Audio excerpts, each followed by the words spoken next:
आपको इसी थर्मोस्टेट का इंटरनल व्यू में बता रहा हूँ कैसा ये काम करता है। एक्सटर्नल आप लोग देख चुके हैं काम कैसा कर रहा हो, प्रैक्टिकली वो भी देख चुके हैं।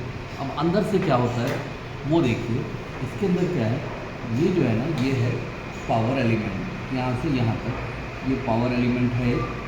इसके अंदर एक सेपरेट गैस भरी हुई है और यहाँ पे एक मेटल का बैलून जैसा है, समझ लीजिए, ठीक है।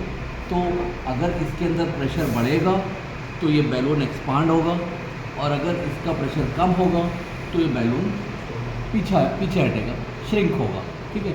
इसके एग्जैक्टली ऑपोजिट एक स्प्रिंग है और उसके साथ नॉब है, एडजस्टिंग नॉब, ठीक है। इसके साथ एक शाफ्ट है या एक पट्टी समझ लीजिए और उस पट्टी के एक तरफ एक NO स्विच है। NO का मतलब क्या होता है? नॉर्मली ओपन स्विच, है ना। नॉर्मली ओपन स्विच इस तरह से है कि इसके अंदर एक स्प्रिंग लगा है।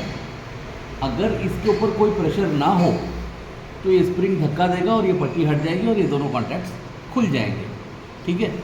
और अगर इसके ऊपर कोई प्रेशर हो तो ये कॉन्टैक्ट्स मिल जाएंगे, ठीक है।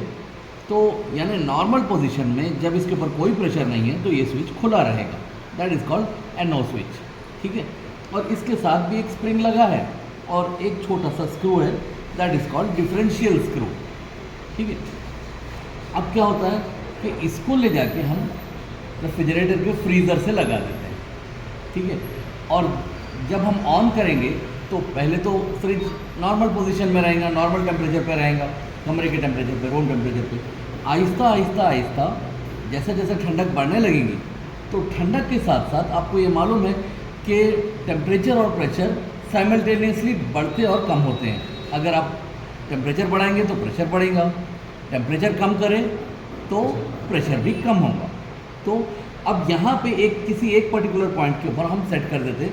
रेफ्रिजरेटर का जो थर्मोस्टेट है इतना प्रिसाइज नहीं रहता, इसके ऊपर कोई टेम्परेचर नहीं लिखा होता, बस यानी अंदाज़ा।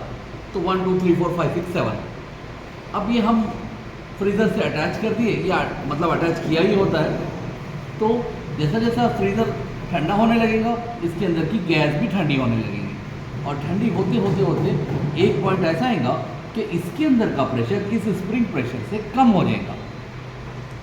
जैसे स्प्रिंग प्रेशर से ये वाला प्रेशर कम हुआ तो ये जो पट्टी है या ये जो शाफ्ट है, ये समझ लीजिए ये ऐसा मूव होंगे, ठीक है ना। ये सेंटर में ये ग्राउंडेड है, ये सेंटर है इसका, समझ लीजिए, ओके। तो ये जैसे नीचे आई तो ये वाला स्प्रिंग इस स्विच को धक्का दिया और स्विच ऑफ हो गया।